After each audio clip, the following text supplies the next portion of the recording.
What's up for July? Use Saturn as your guide to a tour of the summer Milky Way. Hello and welcome. I'm Jane Houston Jones from NASA's Jet Propulsion Laboratory in Pasadena, California. Saturn continues to dazzle this month.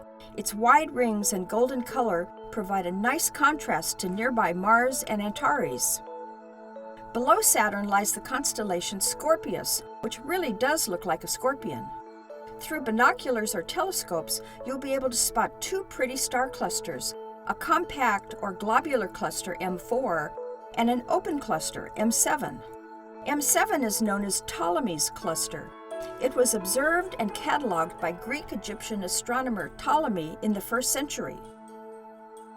Climbing north, you'll be able to spot the teapot shape, which forms part of the constellation Sagittarius.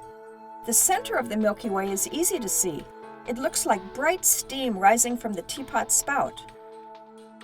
With difficulty and a good star chart and a medium-sized telescope, you can locate faint Pluto in the teaspoon adjacent to the teapot.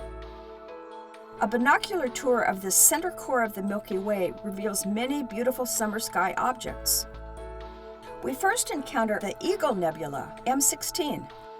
Part of this nebula is featured in the famous and beautiful Pillars of Creation images taken by NASA's Hubble Space Telescope.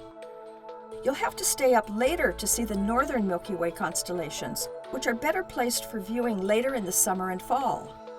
Cygnus the Swan features the prettiest supernova remnant in the entire sky, the Veil Nebula. It's too big to fit in one eyepiece view, but luckily there are 3 sections of it. Look between Aquila and Cygnus to find 3 tiny constellations, Delphinus the dolphin, Vulpecula the fox, and Lyra the lyre, or harp.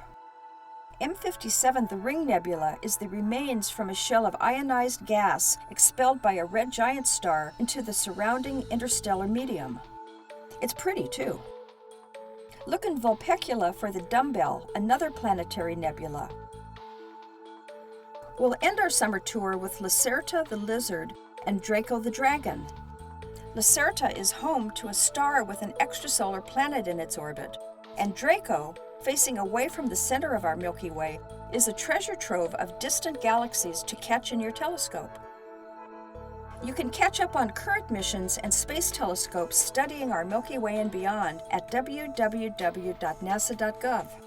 That's all for this month. I'm Jane Houston Jones.